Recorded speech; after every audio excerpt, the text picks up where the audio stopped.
Let's go way back in the past, here on the Russell Brown Show, and take this classic photograph that I've used for years for experimenting with masking. But in this presentation, I'm going to use the new masking capabilities found in Photoshop CS5. They're new and improved and really fantastic, and I'm going to prove to you today that they're for both beginner users as well as advanced users. Okay, let's get started. Now I want to use the simplest tools possible to demonstrate first how a beginner might use these tools to get really great results. Let's go right over here and select this great tool, the Quick Select tool. I'm not going to use any channels. I'm not going to use any masks, just quickly selecting the background, in this case, the gray background, just like that. Holding down my Shift key, of course, I can add to a selection with the Quick Select tool. I'm going to hold down the Shift key and add in these areas of transition around the hair here. Areas of transition are areas that you can see the gray through the hair. Those are areas of transition. Of course, along the hat, you want a nice solid edge, but here around the hair, you want to determine the areas of transition. So I've selected less of the hair in this particular case. I'm not trying to get these fine details out here on the edge because those are areas of transition. Now I'm going to go over here and select this icon for masks right here. Now, of course, this icon appears here because I've set up my desktop to display that icon. You can also go up to the window menu and down to masks to bring that forward for your project like this. Okay, right here, we click on this icon, add a pixel mask. Just like that. Now remember, you can go right down here and select invert. It's that easy. Okay, phase 1, we did pretty well for beginners. Now what's next? Let's click right here on Mask Edge. Just like that. Let's move our Refine Mask dialog over here to the right so we can watch what's going on. And in particular, I'm going to zoom right in here on this hair right here on the edge. Let's go through this. View mode up here at the top. If I click on this arrow right here, I can see all the different types of views I can see of this project.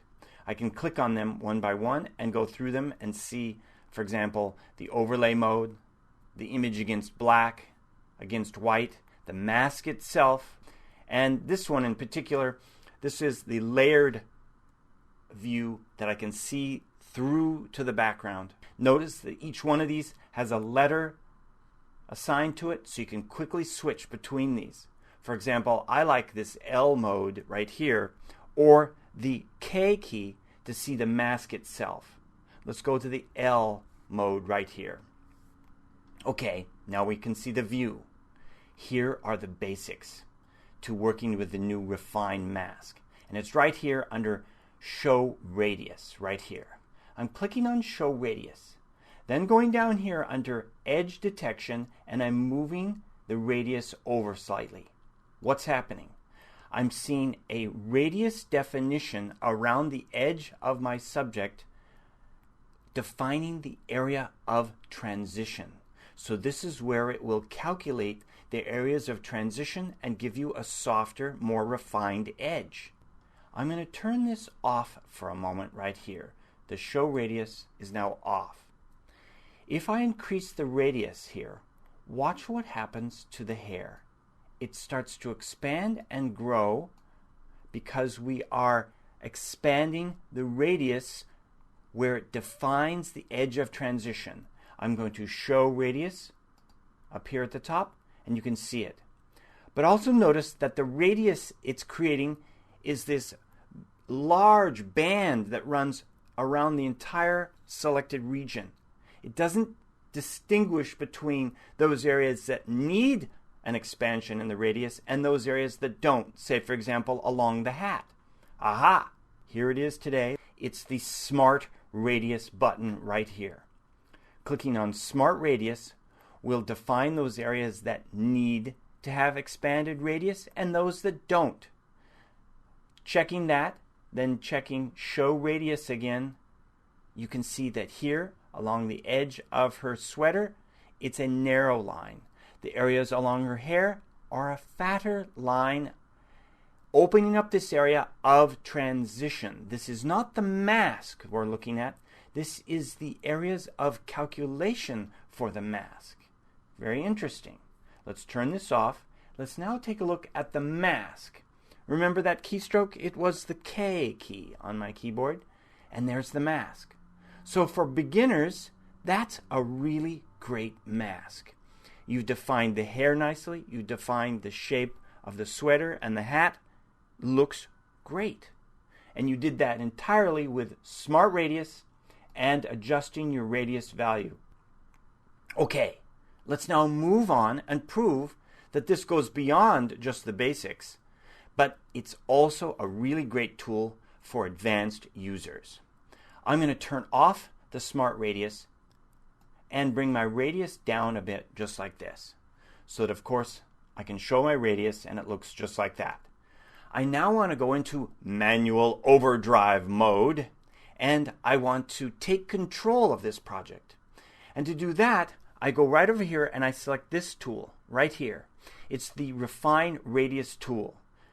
With that selected, I can move into my work area, and I'm going to increase the size of it here in the options bar. I can increase the size, or of course I can use any of the keyboard shortcuts. In this case, I'm going to use the closed bracket to bring up the size just like that. Check it out. I'm now going to define the edge of transition. I'm clicking here along the edge. Notice that I don't go in too far into the hair. I want to work along the edge and the edge of transition. In other words, the areas I did not select in my initial selection with the Quick Select tool.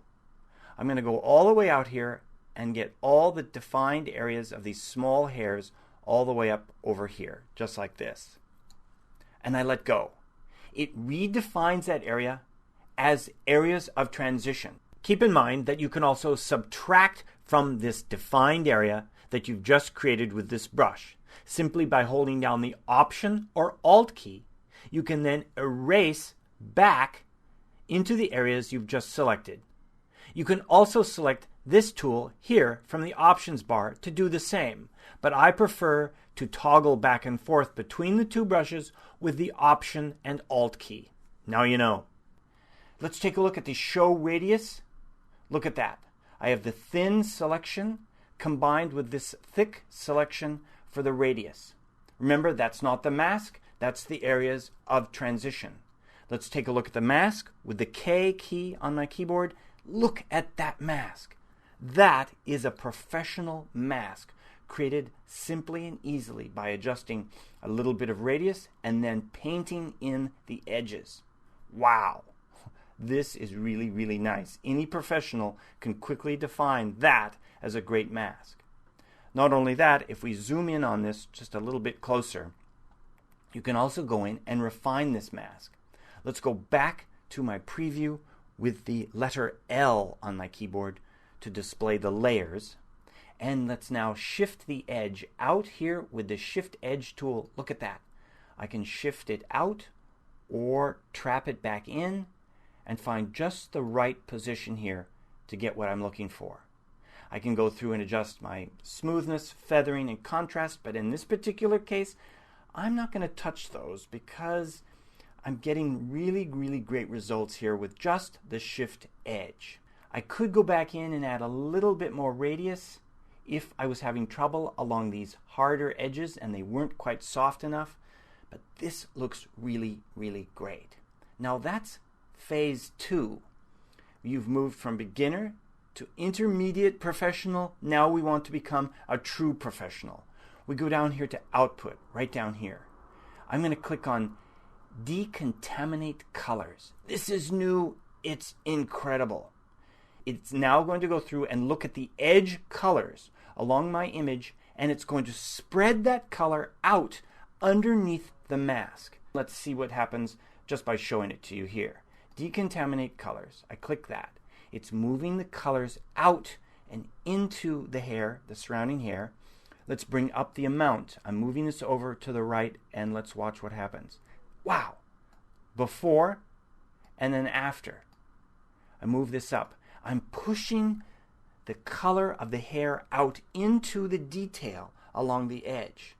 That is incredible. You used to have to do that with brushes and textures and work really hard on the mask, but you can now do that with a simple slider. Next, down here, the output options down here. Notice that I now have the ability to quickly and easily create a new layer with a mask without ruining my original image. And in this case, specifically, when I select decontaminate colors, it has to automatically create a new layer with a mask. And I'm going to show you why. I'm going to select that and click OK because I like what I see here. And then I'm going to close this down and let's take a look at the two layers that appear here in my Layers tab panel.